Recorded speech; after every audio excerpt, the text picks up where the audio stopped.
From wherever you're tuned in, welcome to what could be one of my last D&D episodes. This could be the beginning of my farewell tour. We'll get to that in a minute. The reason being is because, gentlemen, we are in the business end of the season. We are in the run-in. This is where things start to matter. This is where things start to count. My name is ThabSoul, and I'm joined by two men. This trio we've got, this is a different trio. This feels like an international trio. People are used to the normal lineups. I feel like this is the one where, you know, you've got like a different balance, a different mix. I'm hoping to see the chemistry that we know we have. To my right, a man who hasn't featured in the studio for a long time. Lots to answer for today, but good to have you back. Bones, how are you doing? I am doing well, thank you very much. It's good to be back. Well rested. We we haven't been that busy in recent weeks as United fans, to be honest. Yeah, we've had a few days off. I won't lie to you, so we've had time. Yeah, but I'm good. I'm feeling good. I'm here to account if I need to account, but Look, we brothers, but we hold each other accountable. So that's the most important. Sometimes, so that we can move forward together. That's the most important thing, right? Yeah. To my left, a man who needs no introduction because he's a familiar face. He's almost like he's a guaranteed starter. You're comfortable now. But your place is under threat, mate. Nah, never. Never. Last time you were in the studio, Mvu, you had your shades on. No shades today. They're in my bag. I can go get them. Okay, man. I was just checking. Last time they came, they were comfortable, shades on. Things have changed since the last episode, and we'll get into that. Things haven't changed for my shades. No, but the reason you wore your shades. Was because of Max Dowman. I mean, last time they were here, you know what? Let's get straight into it. Guys, last time you were here, you were up, man. You were up. Why? I could never be down, man. With Max Dowman, Arsenal were in the hunt for the elusive quadruple. Since then, it's been sliced in half from 4 to 2. Right. But look, quick maths. Jokes aside, we are in the running, and what I wanted to get into now is who should be feeling good about the end of the season, who should be a little bit nervous about the end of the season, who has a lot to play for, who's kind of coasting. So I think there's no better place to start than with you, good sir, Arsenal. Like I said, a few weeks ago, quadruple was on. I was scared. I was like, wow, they could actually win all 4 cups. We knew that was not going to happen. No, but it was a possibility. And so I don't think, but hang on. I don't think having drawn Sporting Lisbon, knowing you were playing Southampton next, and knowing you were facing an ailing Manchester City side in the final, I don't think at any point you had a reason to not at least know it was factually possible. Like it was factually possible. So since then, knocked out of you lost the final. You know, one thing I'll say is, because people like to poke fun at Arsenal, I get it. It gives you joy because your teams are not doing well. But Malcolm made a very good point here. He said, very rarely do things just go so smoothly and so well. And I think he said this before we played City. I'm not sure if it was before we played City or before we played someone else. It might have not been City, but he thought we were going to lose the game before.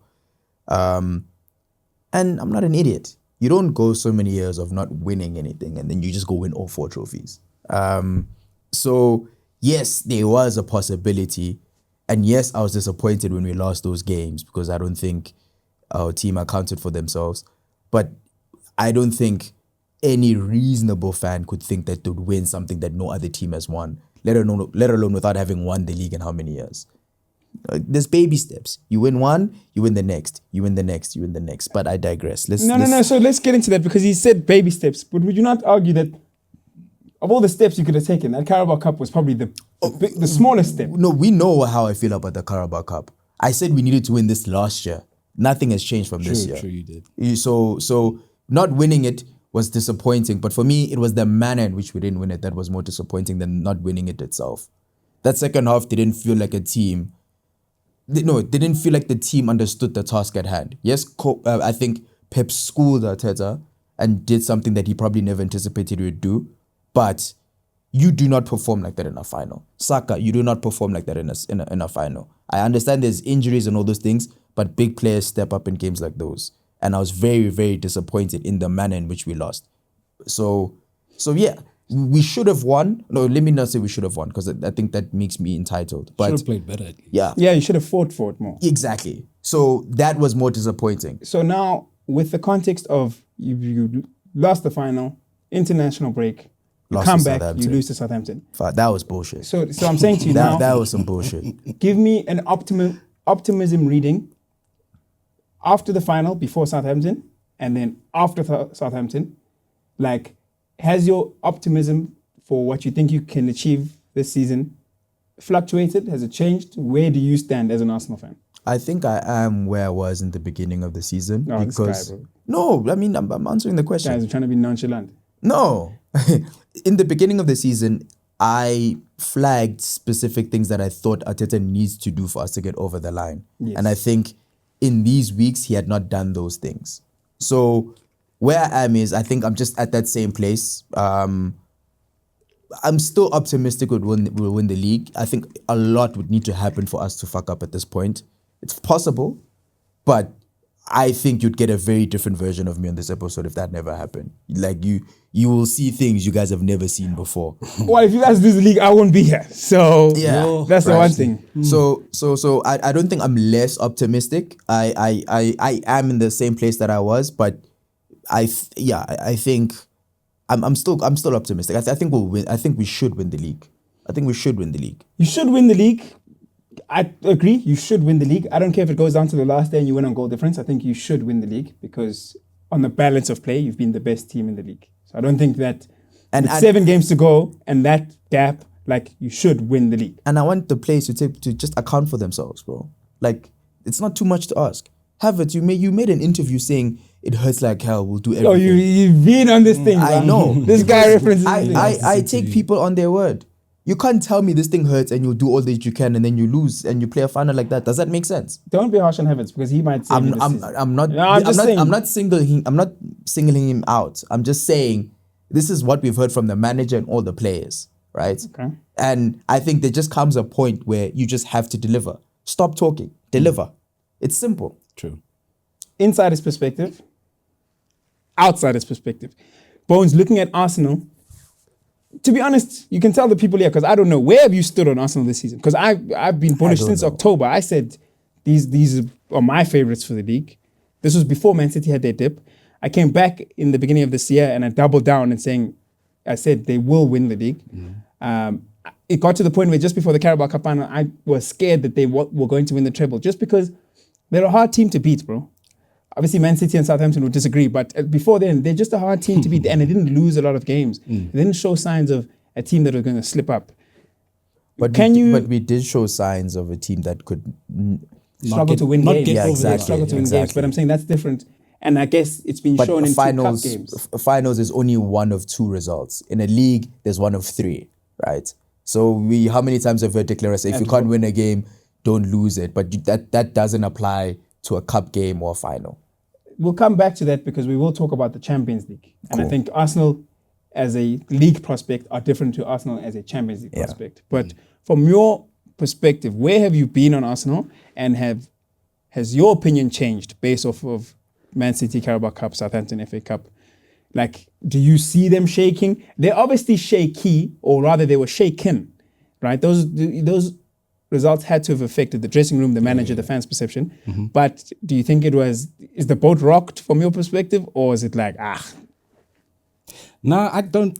Okay, so at the beginning, and I was quoted here, I did think Liverpool were going to win the league at the very beginning. That first episode. A lot of us did. Fair enough.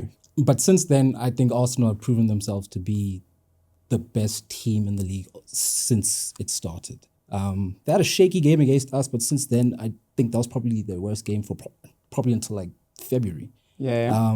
I remember there was like 3 weeks in a row, Malcolm said, this is the worst performance, this is the worst performance, like 3 weeks in a row. Yeah, but you weren't losing necessarily, and that's what's important, and what you noted, that they're a very hard team to beat. And I don't necessarily note them as a dominant team, but I note them as a hard team to beat. And you don't win the league off of performances, you win it off results. Exactly. Performances can aid results, but you still perform terribly and win a lot of games. And consistency. Yeah. And that's really what Arsenal have had in their back pocket. Yeah, okay, it's not always pretty, but they get the results. So it hasn't really changed for me, especially because of the way that they've started to grind out the results, they don't really care about the set piece chatter. And yes, okay, it's not very nice to watch, but hey, if they get the dub, they get the dub, and they don't give a fuck. They've gotten the dub. So I think that they are poised to keep going in the league, but I think they will be pushed. I do think there will be a few jittery moments still to come. I think City are gaining some momentum. So I think United also, I'm not putting them into the title race or anything, but I just think that when you have a few teams doing well and going towards the same goal as far as just finishing well and going for wins, it makes you consider things. You know, there's a bit more pressure in the back if maybe City have played the game before, and those points have actually been won by them, and you have to go out and get your result now. And I think that speaks to your point about they need to now take responsibility. I think Arteta, he's made them hard to beat, but at some point you actually just need the players to just go and do the thing on the field, because like he can't do that. He can't go and beat a player. I mean, I even saw a clip where just before Martinelli did his assist in the Champions League, you can see Declan Rice rotate. Yeah, you can see Declan Rice telling him to move it back. But like his initiative is what you need in those moments. You need someone to just be like, hey, I can beat these two, and then actually look up. He actually looked up. Martinelli looked up while dribbling. And he saw an assist and he delivered. So shout out to Martinelli. That was a very good assist and a very, I think, pivotal moment for Arsenal, because I think in this sort of shaky period where you weren't getting the results and you're losing, you needed that grinding result. And a goal from open play, I think, is also just nice for the culture. Too much has been made out of that now. I genuinely think it's overplayed think now. So too. There was a condensed period where it was happening and people noticed it. And obviously Arsenal put a lot of effort in set pieces, but it's a trend league-wide. No, so definitely. like everyone's set pieces got more attention. No, definitely. Arsenal were just converting the most. But I think it's played out when they're like, open play goal. Like, the truth is they don't like us. So why that's the truth. yeah, we don't. We don't. These things were highlighted. We don't. It was not because of anything else. No. But I do think they'll still win the league. We'll get to Champions League, but yeah. Just to Bones' point, the only thing I slightly disagree with is that, yes, players need to take responsibility, but I put Arteta in that same boat. I think when teams or managers go for titles, especially around this time of the season, there's always some form of a tweak that changes the way the team either plays. It might be a player. Yes, 100%. And he's at the point now where he has to do that. And that That's might good management. And exactly. And that might be requiring something else of Eze, saying, okay, Eze, I know you don't defend the way I want you to defend, but go affect the game in this way. I'll put you in positions where you, like Timber should not be collecting the ball in the half spaces where Saka should be playing the final ball. You know what I mean? Like tweak something. We saw Enrique do it. We've seen Zidane do it by putting in Isco in the middle. There we go. You know, managers, big managers that win things also find a way to affect the team to make them go that extra yard. Ten Hag. Exactly, right? So as much as that's a pop one, but I get you. I understand your point. It's a nonsense point, but I get it. Hey, he won. You said managers who win things change things. I get it. But I think I look at him a lot now as well. As much as I look at the players, and I look at the players that I believe should be pushing on to be either being world class or thought of in this way. If you're not showing me something now, my brother, what are you doing? If Arteta's not showing me anything now, my brother, what are you doing? But with that being said, you know, I think it's also time to support your team. Just go out there and support them. But they also need to understand. This to give guy's us a railing reason. up the fans. No. It's time to support the team. No, you do. But I am also on that side that they need to give you a reason to support them. And obviously you're in two competitions, but just account for yourselves. Fans don't just turn on players. That just doesn't happen. We're not Madrid. It's only Madrid fans. Gary Neville said, you can't fool a football fan. Right? Exactly. You can't fool. The people in the stadium who are watching the game, they see the effort, they see loss of creativity, they see the lack of effort, lack of desire. Like, They see lack of courage. Yeah, absolutely. So you can't fool a football fan. So I do think you guys are a little bit more sensitive though. And I think I get you it. No, show I walking agree. out in the agree. final. No, that's bullshit. See, That I'll never like, agree and with. You cannot walk out on your team and in I a think final. you're the only fan base that I can see doing that. And United fans wouldn't do that. And look, it's much of a muchness. It'd have to happen for us to be like, oh, you were wrong. But I'm just saying, like, yeah, but I get it. Your first final in 6 years, there's no reason for you to walk out of that, like none whatsoever. Yeah. And it's not like we're playing. It's not like we're not getting results before that final. I think we maybe slipped up against Wolves, and I don't know who else. And you scored late goals. You've turned games around. So I agree. So I think we can agree. It sounds like inside and outside, Arsenal sentiment hasn't changed too much, because between the three of us, we all still think Arsenal will win the league. Yeah. Between the three of us, we all knew that the quadruple was out of reach. I'm maybe relieved that it's not on the table anymore.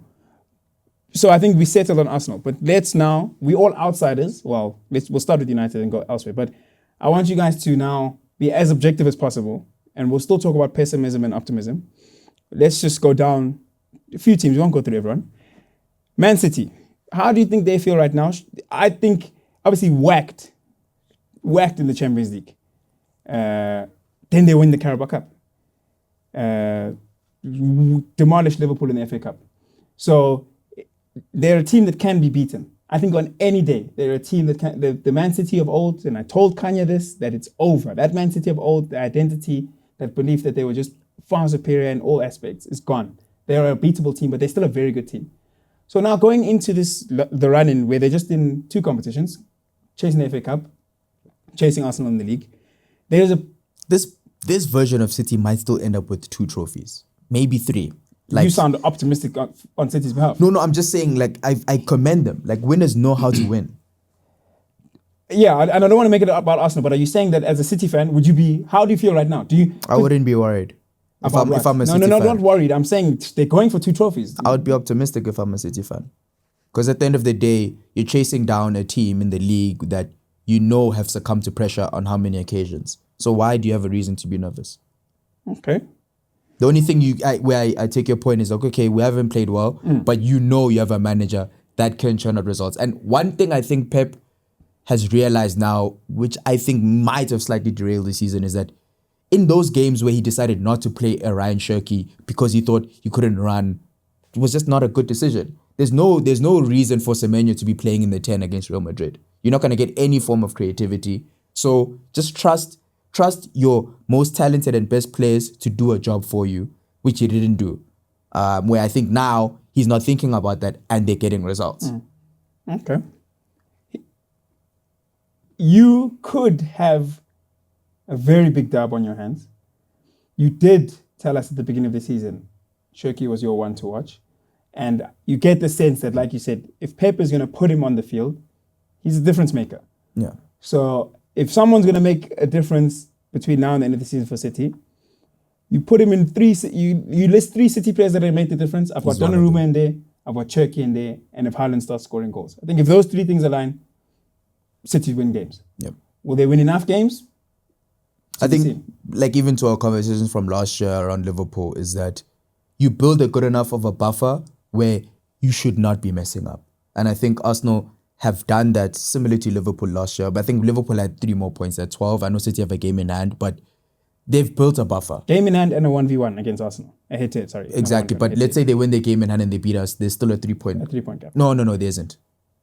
Oh yeah, there is. Yeah, exactly. Yeah, there's still a 3-point gap. Wait, look, you've done what you need. Just see it over, get it over the line. It's simple. I genuinely think, I don't think that'll happen because I think you'll draw at the Etihad. I think that's kind of ices it. That's the no, but we're speaking about City closing the gap. I'm saying Arsenal have built a buffer, a good enough buffer. You didn't let me finish. My fault. If that happens, I think Man City win the league. Then I'm cooked. If they win their game in hand, if they beat you at the Etihad and get it down to 3, they will have too much belief. I don't think they will lose another game. I think it becomes Arsenal's to lose. And I genuinely think that Arsenal cannot let it get to 3 where it's like, we can't afford it. Arsenal don't want to go into any game in the last 5 games thinking we cannot, because then Aston Villa happens again. I think let's wait for this weekend. Yeah. Well, I mean, wait for every weekend. It's gonna be like that. It's gonna be like that. I think this is a big weekend. That's all I'm saying. Fair enough. Man City, optimistic, the same. Can you live with the if you're a Man City fan and I told you now, okay, we got the Carabao, it didn't look like they were going to win anything 2 months ago, to be honest. Where do you stand? Yeah, I mean, I'd be optimistic for them. I think they're doing well, especially after how badly they lost in the Champions League. I think the switch up that they've done, and generally they do always finish strong, but I think particularly the FA Cup, I think that's really where they're favourites. And like I said, I think it's still going to be a very... What? You said 2 trophies. Which trophies did you win? They're in the FA Cup semi-finals and they won the Carabao Cup. Oh, you weren't talking about the league? No, you said potentially three. I'm You saying said potentially three. I'm three. saying they have 2 that they are. Oh, I thought he meant they could win 2 more. Yes. Oh, they can. They can. They could. That's what I'm. That's what he means. Yeah, I'm saying. Yeah, I'm I saying, know. No, I'm saying they could potentially definitely end with 2, being they've won 1 already. Oh, They're in the yes. FA I thought he meant. final. Yeah, I Okay, thought he no, could no, mean wait, they could no, win no, the 2 that are remaining. No, no, I'm saying they can win this, and then when I said 3 potentially, I meant the league. The third being the league. Yeah. The second being the FA Cup because they're in a semi-final. Okay, we're aligned. Yeah. I think it's optimistic for them. Especially as Mvu's kind of laid out, and I'm not going to repeat it. Arsenal just need to step up. They need to actually make sure that gap stays. Even if it gets trimmed down, just finish it, bro. Just finish it. But I think definitely the FA Cup, they're the favourites there. So I would say generally optimistic because I think they will still push Arsenal to the end. Are you guys one of those cucks that want City to win trophies instead of Arsenal? Just curious. How would that make us cucks? Your rivals, you want to see them So lift. we must want Arsenal to win. Is that what you're trying to get us to? Oh no, bro, we're not cucks. We want Arsenal to. What do you want us to say? I'm bro? asking if you're those No, what do you? guys. No. How do you imagine that question being I'm answered? asking if you're one of those people that support City to go win. I don't want Arsenal to win the league. Mm-hmm. That's it. At the That's my expe- no. at the expense of what? No. At the expense of what? United, we're still in the title race, right? Mathematical contention. At the expense of what? I would much rather Man United win the league. No. Okay. And if I have to choose a team to not win the league, it would be Arsenal. Sounds like cock behavior. You see, there's no other way we could have answered that. Anyways, He's trying to sanitize. let's just quickly, very quickly, It's right? done for them. No monologues, no soliloquies. I think Man United, very obvious optimism. Like, there's no reason to not think. Like, yes, I'm not saying everything is fine. I'm saying to look at just 7 league games, knowing that 5th gets into the Champions League, like 1 game a week. Like losses in hand. If anything, the challenge will just now. Michael Carrick is basically, it's a free audition. Like, will he change things, or will he keep going? Because he did become, and I get it. He defaulted to 1 starting 11. He has made a few selection mistakes, I think, and now he's just got to manage a squad that is brittle but coming together. But you can lose any player at any time. But I don't see a reason for us to just not look forward to the last 7 games of the season. You? I agree. I'm not going to say too much more. Yeah. Yeah. I commend Carrick. I'm a big Carrick fan. Yeah, you are. Yep. Okay, so all good in the red half of Manchester. Another red team. Where do you stand on the Bruno Player of the Year shouts, by the way? Just curiosity. I said public. I said on the last episode, I think he's been one of the best players in the Premier League this season, output-wise. It's indisputable. I think the team is now, if anything, his on-pitch leadership in terms of the way he plays has never been on display like it has now. He's helping younger players. He's helping Benjamin Sesko, but he's also playing better. He's making meaningful contributions to the team and impacting the results directly. But also the things that he was criticized for 2-3 years ago have come down a lot. The moaning, the careless possession, or the not taking care of the ball, not understanding game situations. You know, he used to try play hero ball. A lot of that he's brought down while simultaneously bringing his own value up. And I think that if he does break the assist record, if Man United do finish 3rd quite well, there's no reason why you can't look at him and be like, okay, can I name 4 players better than in the league? Can I name 3, 2, 1? Maybe, yeah. But he's in the mix, 100%. If he's winning all the Player of the Month at United, if he's winning Prem Player of the Month awards, it's clearly he's making a meaningful impact. So there's absolutely no reason why. PFA is now, right? End of April is when they start voting. If I'm a journalist, I don't know who these journalists are, but his name is on the list, bro. I think the players vote for that one, no? Or PFA players, then there's also the Football Writers Award. Sorry, I meant Football Writers. But anyways. Do you feel the same? Yeah. I love Bruno. I'm sorry. Right. And I think he's become easier to love, genuinely. True, I think loving him 3 years ago was hard because you had to fight for him when he's doing stupid things and shouting at his teammates and losing the ball over and over. Like, it was hard to justify. And also, he's always available. Bro, he plays every game. Always available. Every He time- never ducks the fade. And I had this argument with Kanye. I don't want to, like... Speak your mind. He's not here, bro. What is he gonna do? No, I'm saying to you, no, I don't want to make this about... people are going to say he's comparing Bruno to... I'm not putting down Lamine either, but I was saying to you, like, ultimately, we watch games. Okay, cool, there's watching games, but there's also facts. And Bruno's fingerprints are all over this Man United season. And it's very hard to deny a player like that. When you continuously look at the... They're all over every one of United seasons. But sometimes those meaningless. Yeah, it but was all over the season when we finished 8th. You know what I'm saying? And it's like, okay, we finished 8th, and I'll let you finish your point, but I have two caveats for the conversation we're having now. But you can go, then I'll say. So I'm saying to you, like, he's undeniable. He's always on the pitch. You check who's assisting for Man United, it's Bruno. Who's scoring, even if it's penalties, it's Bruno. He's scoring free kicks. Chances. He's creating, and then he's always at the top of the chance created. Like, there's no ways you can look at every single thing, and Bruno's on every line item, and then you still wanna. No, that's what I'm saying. It's reached that stage. But Kanye's on your side with that. I know he's constantly No, saying. I wasn't fighting. Kanye made a different point. But he was talking about how Lamine, and I was saying Lamine doesn't have his fingerprints over some of Barca's most important matches this season.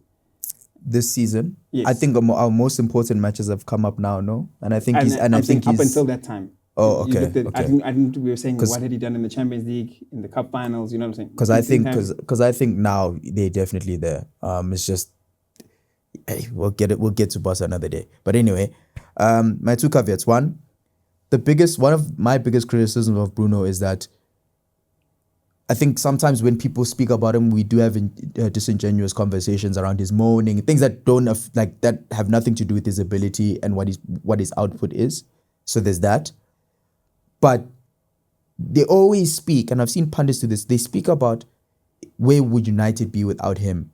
And I get that point. He saved them. He's constantly on all of these lists, all the stats, he's there consistently. And that's something to be praised.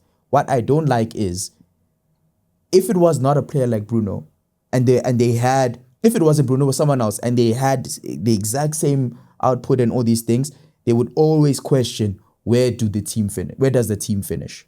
Because I think there is room to be critical of, yes, he gets all these things, but what happens to the team? So that's just one. Two, my only caveat with the play of the season shout is, I think one thing we just cannot ignore is the amount of competitions United are not in, and how that might be aiding. Yes, he's always been this consistent, but how that might be aiding how he's playing this season and how he's viewed. Because I think if United went further in some of these competitions, maybe his stats would have dropped. He still would have been up there, but I just don't think we'd be having the same conversation we're having about him now. Who doesn't want Bruno to win? Like, no. You should have just said that. No. I have nothing wrong with the shots. I'm saying I just think we should not also ignore how United's season has been. Do you think he can win Premier League Player of the Season? Yeah, I think he can win it. So your caveats don't apply then? No. I'm saying those things need to be applied as well. Because I think the Premier League. He plays the same Premier League games as everyone else. Yeah, but he plays the same Premier League games as. But if a Declan Rice or whomever, I don't know which other teams are in the thingy, if they're going further in competitions, that is going to impede their performances in the league as well.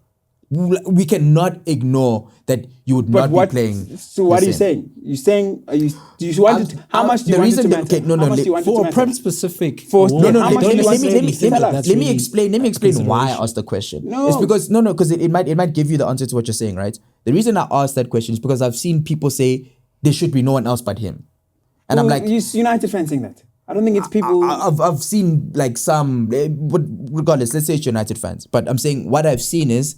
That's the sentiment, and I'm saying I don't agree with that because of these reasons. I don't think it's just so clear that it should be him just because he breaks the assist record, which is a very difficult thing to do. Don't get me wrong. I'm not trying to downplay that, but United have gotten knocked out early in the Carabao Cup, early in the what's this? FA Cup. In the FA Cup. They are not playing in Europe. Like, these things matter as well. So how much do you want it to matter? Do you think he should be out of the running? Because you can't bring that up and then say he's still in the running. So why did you bring that up? No. I was asking what you think, like if you think he should win it. Not that he should not be in the running. No, it's undecided now. But I've made it clear. The case, if United finish a strong third and he's at the top of the assist chart, he scores goals. Like maybe these are all moot points because they'll be decided before the season even ends. Yes, but I'm saying to you, if we're looking at Premier League Player of the Season, I see absolutely no reason why he can't.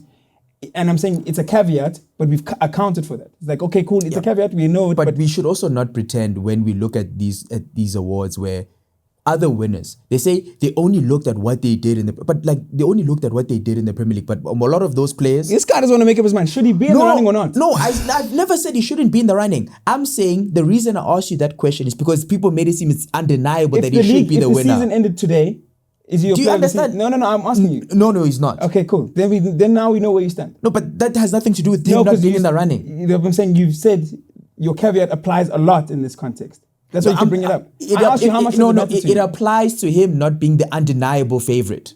I don't think any serious person has him as the undeniable favorite. You've But just seen I've explained why I brought up the conversation. No, what I'm saying, you've now seen those takes. It's not been 2 takes. It's not been even 2 worth takes. it like that. Let's go to the next topic.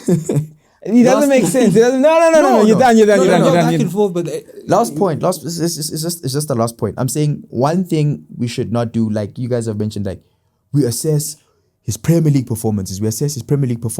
Yes, I know that. That happens with all of the other PFA Player of the Year awards. We get your point. Hold on. But what those other players have also had in previous winning seasons, the ones that I remember at least, there might be some that don't apply here, right? Aside from like a Gareth Bale, is they also performed in other competitions. You said that a few minutes ago, and we asked you, how much does it matter to you? And you've answered, it matters a lot to you. Yeah. Yes. Okay. We sharp then. move on. Cool. Yeah. Yes. Cool.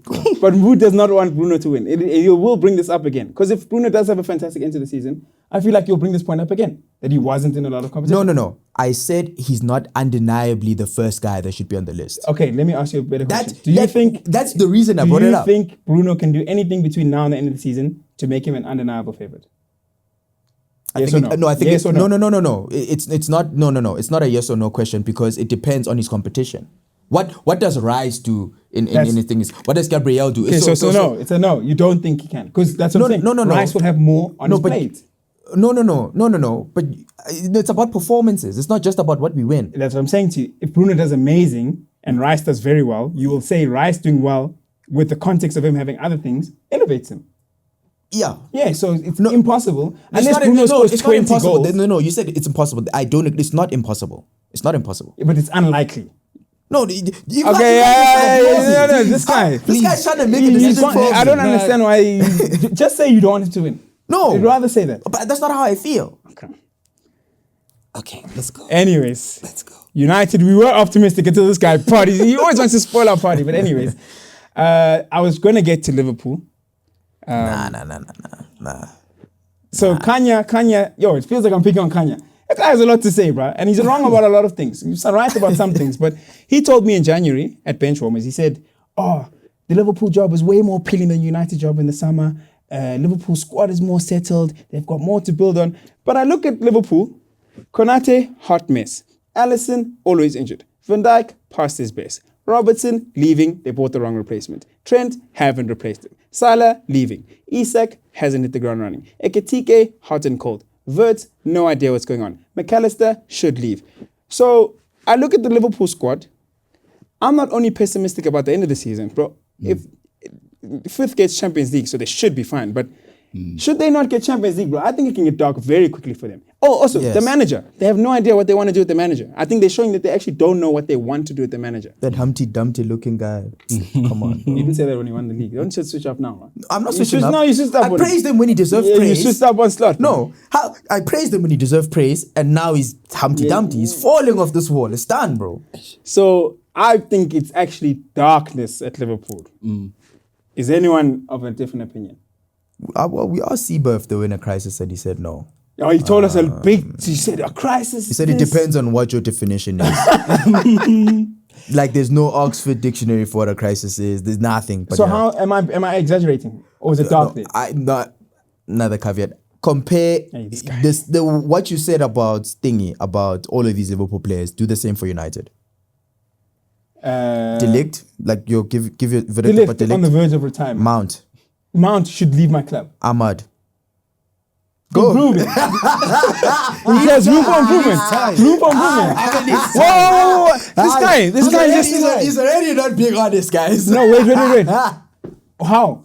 Have you seen his performance ratings this season? No, I know, but I'm saying the same. Ahmad is not a United problem right now. No, if but you have a the same way you say Ekitike is hot and cold. Ahmad hot and cold, but he's been a better performer than a lot of Liverpool players this season. I can't name 5 Liverpool players that have performed better than Ahmad this season. Goalkeeper, defender, midfield, attack. I can't. That's fine. If anyone can, name them in the comments, please. Okay. So your verdict on Ahmad is what? He can improve. Okay. He can improve, but if I'm in a Man United boardroom now and I'm planning for next season, Ahmad is I'm not worried about there's that. not a conversation we're having. He's either a bench player next season because we signed a better player, or he's a starter who needs to improve. But I'm saying we do not have an Ahmad problem, and we're nowhere near an Ahmad problem. All I'll say is I value performances very highly. So I'm not gonna get onto him for that. But I know how Tabani used to feel about Savinho when he was playing well and not getting any output. So I thought his stance now would have been different, but I digress. That's not the same. I think Savinho had no output and he wasn't helping City in any way. Ahmad's low output, but he's helping Man United in a lot of ways. And you see the games where Ahmad doesn't play, watch United, versus when he does play. None of that happened with Savinho. Okay, so simply put, Ahmad, please get some numbers. Cool. And when he does that, Xerxes should be sold. Okay. Can be replaced. Mbemo, be honest. What do you mean? Like, be honest. Like I'm saying, just be honest in your assessment of him. Mbemo. Second best attacker. He should be our second best attacker. But you're assessing how they're performing now, right? Like the same. I'm asking you to have the same lens that you had with the Liverpool players. I'm painting a picture of the squad. I'm saying if everything is going well, I want Mbemo to be our second best attacker. I want Sesko to be our best, and I want Mbemo to be our second best. Okay, Cunha. I was told amazing things about him by you. I think he's done very well, but he's currently positionless. And that's actually a problem that the next manager needs to solve. He's got a Cunha problem. Okay, Mason Mount. Leave the club. Matthias de Ligt. Retired. Harry Maguire. Just signed a new deal. He's fine. Lenny Yoro. You will be fine. Dalo. Needs a backup. Needs to be phased out. But Dalo can be a starter for Man United next season. Yeah, he needs a backup though. He needs someone pushing him. We signed Diego Leon. I'm just waiting to see where he is. But we've got 3 left backs. We've got Shaw, Diego Leon, and Dogo. So left back is not a problem. Casemiro Ugarte. Need to be replaced. Can be replaced. Will be replaced. So you're not far off from where Liverpool are in terms of your sentiment I was told that Liverpool was a much better job than United. That's why I brought this whole point up. So I didn't say United are far from Liverpool. I was told Liverpool are the much better thing. Okay, I just wanted to bring some balance in this. But if you're arguing against one being much better, then cool. That's what I was told. Okay, cool. That's what I was told. Also, how United look has never necessarily been like, oh, they're doing like everything sorted. Yes. No, but whereas it was different. At no point. It seems like I misunderstood your point in the beginning. So I was just bringing balance. But cool, understood. So, anyways, this guy loves a caveat or two. Liverpool, as dark as we say it is. I do just think that it's more dark than people are making it out to be. Me? No. I think Siba. Maybe you're like slightly too pessimistic, I think. Siba. But Siba's deluded. Like I think there's shame he's been going against Slot for the past I don't know how many weeks now though. Yeah, like it is dark, especially because if they keep whoever comes after Slot has a job on their hands, and picking that person is also going to be extremely important. So there's a lot of important decisions, and I think as you've laid out, if you don't get those decisions right, you become Man United. Yeah, they'll have like it could just get very bad very, very quickly. Which I hope it does. I want that to be on camera. Yeah, hard. Oh, I forgot about Lisandro Martinez. I've been praying on that downfall. What point are you trying to make, bro? No, just balance. Do you think it's darker at Man United than Liverpool? Just balance. Do you think it's darker at Man United? Hey man, it's not about me. We're asking Go you a ahead, question. Bones. Go ahead, Bones. Bones, ask him the question. Ask him the question. He doesn't want to answer my question. No, he doesn't want to answer my question. Ask him. Where do you think it's darker? You Liverpool or United? I don't know. You think it's equally as dark? These guys are playing footsie here with this back and forth. I think We'll move on. We'll go to the next topic. Okay. Well, hopefully we get an answer out of him at some stage. Does anyone care enough about Chelsea? No. Nah. Okay, cool. Spurs? I wanted to go to Spurs next. I think because they said Trudeau 2 games too late. Had they got to Zerbian 2 games ago, I think they'd be comfortably fine. I do think they have the 2 wins in them. That surprises me. They've got the 2 wins in them to get them over the line, genuinely. Because I think, as much as I don't rate De Zerbi, as much as I think it will end up being a car crash at some stage, the guy will get a hold of some players and like they need 2 wins, bro. 6 points, and you can plan your holiday as a Spurs player. Those who want to leave the club will leave the club, but they need to be all they need to do is be a Premier League club next season. Otherwise, then I wouldn't even say it's dark. I think it's lights off for them. So for you, West Ham are the team that go down? Yeah, I don't think West Ham have enough wins in them. I think if West Ham have 2 wins in them, Spurs have 3. Genuinely, that's my belief because of player quality. I know West Ham have been playing quite well. They're quite but I think Spurs have those wins in them where it's like, okay, guys, we're playing for our survival here. Whereas West Ham are a club that has been down before, hasn't had the most optimistic fan. Like, Spurs need to step up more than West Ham. And I think, I'm not saying Spurs are some dogs. I don't want to get that twisted. They're not some dogs.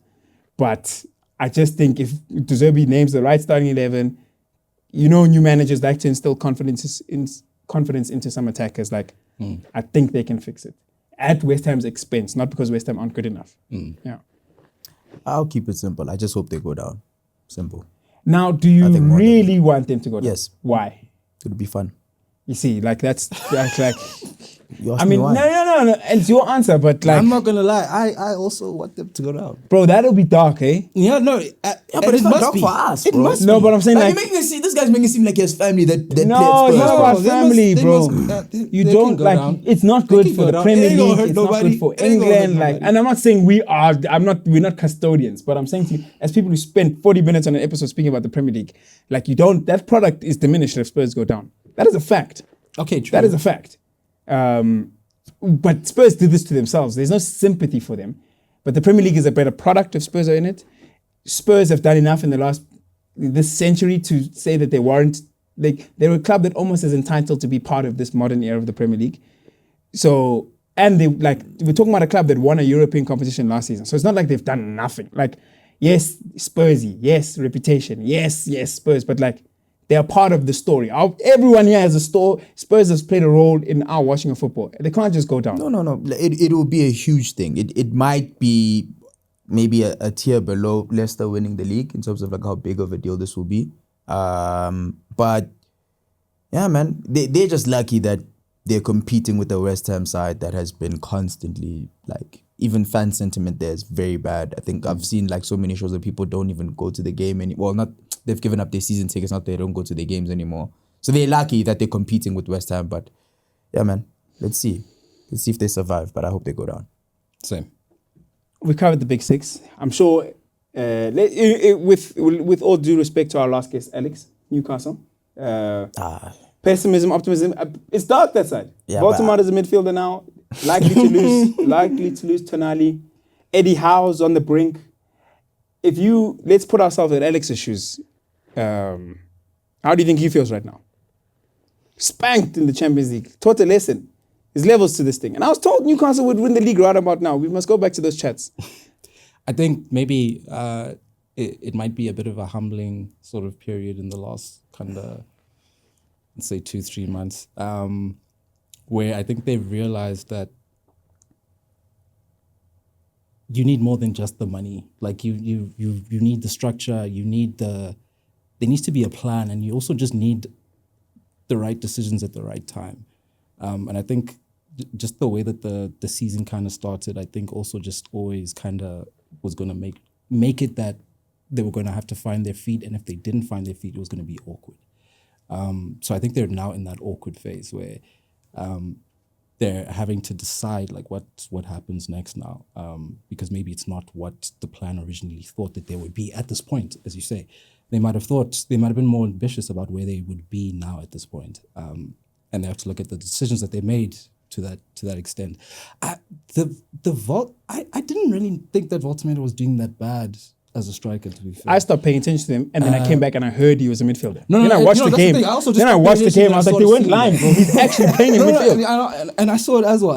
And it's just like, because I haven't been watching so intently, I can't necessarily, it's things like confusing decisions like that, but like, it's just I'd just be a little bit uncertain about where we're going forward. Uncertain is the right word. I don't want to ask you about pessimism, optimism, but I will give you the floor.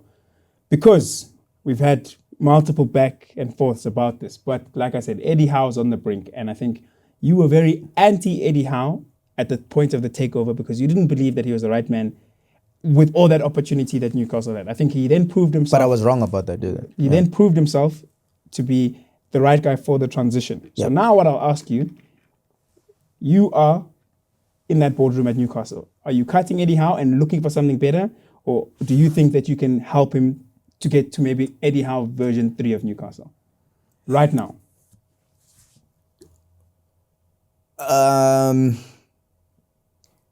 Well, just before my decision, I'll say just two things, and I'll be as quick as I can. I think like you were saying, the decisions that they've made up, I don't think Newcastle have made bad decisions coming up to this point now. Like I think they've made, well, maybe not say bad, but like they've made really good decisions to be where they are. I don't think they could have accounted for Ilanga being so poor. I don't think they could have accounted for Wisa not being available and all of these things. Like where they've had to make some of the right decisions, they have, considering the fact that PSR has hindered them. So I think Eddie Howe has done really well with the tools he's been given, be it they were good tools. I think now they've reached a point where I don't see how he can take the project further, just because of their obvious constraints. They're still tied by PSR. Like there's nothing that they can do right now, in my understanding, to solve for that. So it's not like they're going to be spending big money next season. I think there was something about like 100 million that they might be able to get more, but the cost of players now is just insane. But the only difficulty I have is, who do I get to replace him? So I don't think this goes to a V3 project with Eddie Howe, but who they replace him with is very, very, very important. You need someone like a Diego Simeone. Like you need a manager that can play with that crowd. Honestly, a Jose Mourinho type of guy that you might even rather be now, but they need that type of personality to take the club forward. Do you think they'll get that guy in the summer? I don't think so. I don't think right now. No, I'll say this. When I was doubting Eddie Howe's appointment, the board made a really good decision, right? They got to the point, he won them their first trophy. They play football in a way in which resonates with the fans. I think this board are able to identify the right person to get next. I think they do. I think they can. It's just I think they're on a knife edge. I think it's more about whether or not there's someone available.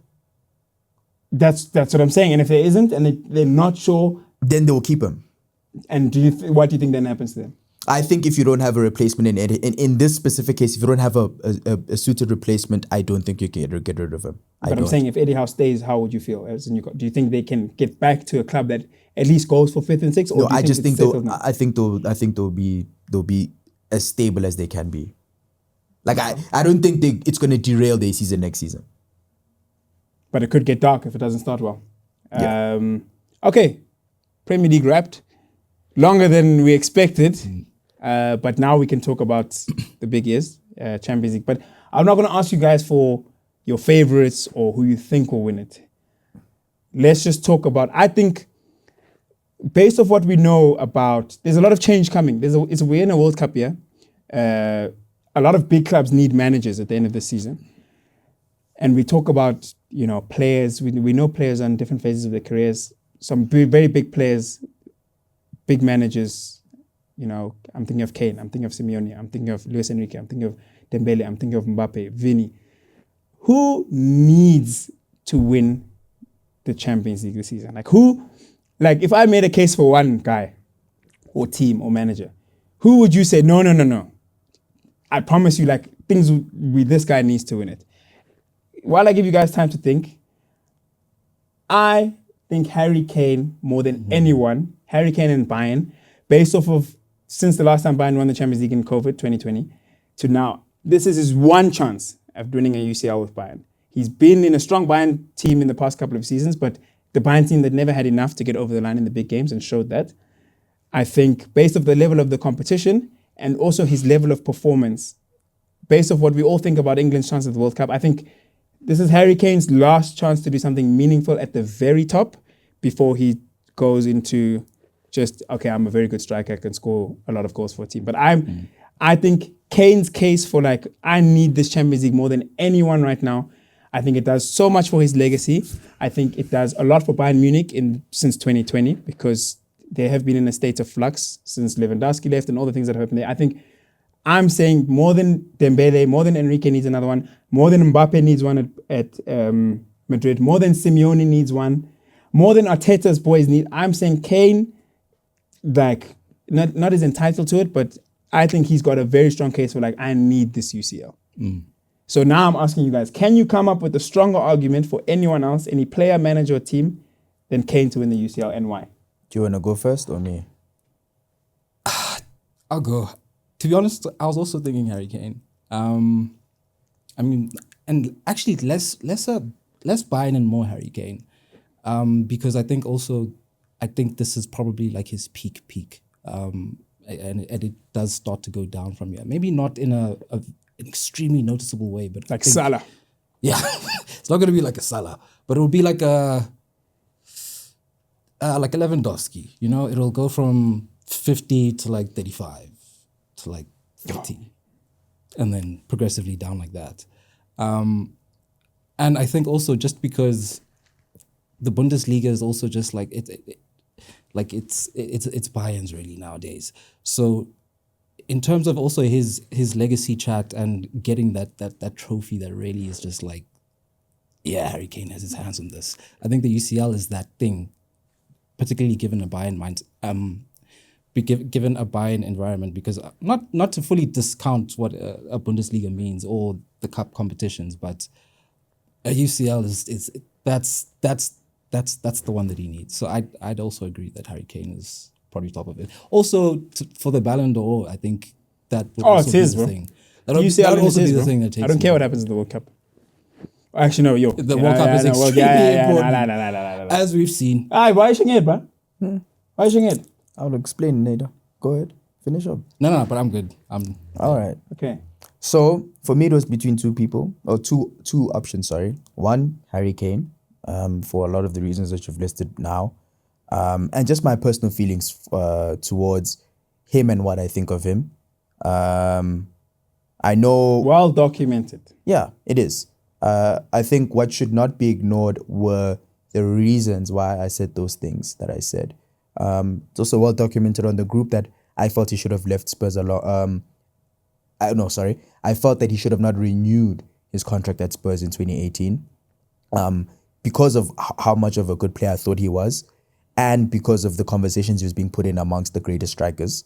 And I was saying, I think players that are like him don't stay at a club like that, where realistically, even if you've had opportunities to win before and you weren't able to get that over the line, you're not going to get many more, which I was right about. But I love Harry Kane. I think he's a great player. And I do agree. If there is a player that needs it more than anyone else right now, it's him, right? Not Mbappe, because Mbappe will have another opportunity. He's young. My second strong case that I was thinking about was Barcelona. Not Lamine, not Rafinha, not Leva, and not Hansi Flick, but Barcelona. 11 years, eh? Yeah. And I think a part of me feels that it's a bit of a shame that a club like Barca had not won one since then, considering that Messi had one of his best years in 2019. We have like one of the most exciting young players in our team, and we play very good attacking football, but it's also well documented how I feel about our defense. But I think it's been over 10 years now of the club not reaching a final or winning it. I think we'll be getting close to like how long Real Madrid's drought was before they had the La Decima. Was it La Decima in 2014? Even longer, maybe. Yeah, I think 3 more years, it's around the same period. So it's becoming like... I think it was 2002 to 2014, so 12 years. Yeah, exactly. Like we're getting so close to that point now, and it doesn't feel good. And our financial situation... Sorry, mate. Our financial situation it's still so unclear. We're haggling to pay 25 or 28 million pounds for Marcus Rashford. Shameful. Do you... We'll start a whole nother podcast. Carry on. No, but you get what I mean. Like, it's just that I worry. One, I think we have a good set of young players at our core that will ensure that we get more opportunities. But I don't know where Hansi Flick is going to be next year. I don't know who our manager will be next year, right? I don't know if we'll be able to afford our ideal manager. I don't know if we'll afford to buy Julian Alvarez. I don't know if we'll be able to afford to buy a defender that we really need. So I just think if there's a time for us to just win it and possibly get funds from that, or I don't know what it would be, now's the time. Now's the time. It could be next year, but I feel like now's the time. We have an opportunity now. We've been dealt somewhat of a favorable hand, if it wasn't for a very crappy defense, in terms of the players, the teams that we're not on the other side, which is, I think it is, I don't want to say far more difficult, but it is more difficult. Because there's no guarantee. There was no guarantee we beat Atletico Madrid. There's no guarantee if we go through now that we'll beat an Arsenal. Like, there's no guarantees at all in the Champions League. But we have a route now less favorable than last year's, but one where I think our players would have at least matured. Not Kubasi, clearly, but no, that was harsh, man. No, it was, but it was unlucky. But it's more like I've heard Bruno say it, and I hear him. If you're in a position like that. And he's young. He didn't challenge though. He tripped him. He was actually doing this. No, I know he was, but the thing is, he still tried to make an attempt to go get the ball. And when he realized that this guy was in front of him, he pulled that. I think maybe in 2 years' time, he doesn't make the same mistake when he's not a teenager anymore. But anyway, that's my case. If not Harry Kane, I think FC Barcelona needed the most. So we've got Kane, legacy, Vu, Barca, because they're broke. Is there anyone who has another case? Is anyone hearing the Simeone chat? Tried in 2015. Oh, sorry, was it 14? There's a case. There's a case for Simeone. It would be a great send-off, but like we don't hear it. We don't need it like that. No, like what is it really going to do for the world of football that Atletico Madrid won? It's going to be a great story for like, oh wow, the fans will be singing loudly, and then what? Rendai will tell us about Vinny winning his third against all odds, especially what people are saying. Mbappe winning his first. You'll say in spite of Mbappe. Anyone hearing that chat? No. Anyone hearing Arteta spitting in the face of all of his doubters, dunking on everyone winning it? We don't want to hear that. If he wins the league, he will do that. I'm stopped with this. He's not spitting in the face of anyone. This is fourth attempt. Buddy, we were waiting. I think if he does win, this will be the first time a manager has won a Premier League in his first managerial job. I think people get like. I think 7 years. I think the likes of Gary Neville have said he's taken Arsenal as far as they've come. I think he can spit in a lot of people's faces. Again, he's winning just after Klopp leaves and Pep goes down. Like, he's still winning a Premier League. Had he won, I think spitting in the face would have been to win 2 years ago when Liverpool up here, City's up here. I think winning. I don't think it matters when you. I think it matters. I don't think he spits in the face of anyone at the Premier League. I think he's built a team. He's had time to build. This is a guy they keep saying. He spends £1 billion. Who is he spitting in the face of? They call him a bridesmaid. They call him what? Why do they call him that? Because he's finished second. So now when he finishes first, unjust criticism. I don't think. No. There's criticism and there's ridicule. Those are not the same things. But so because ridicule. No. But like you see now, you can't just be like, but because it's Arsenal. Like that's nonsense. If you ridicule someone and you win, you can spit in someone's face. Listen, it comes with the territory. When you're getting in certain positions and the expectation. He leaves out what Arsenal. He's leaving out what Arsenal fans tell us about Arteta, about Arsenal. So if that's he the thinks case, every Arsenal fan is like him and who's more rational than others. He thinks everyone. You're forgetting what we've been told about Arsenal, about Saka, about Arteta, about Gabriel. You forget what we have to hear that makes us dislike a lot of things about your team. So it's not spitting in anyone's face.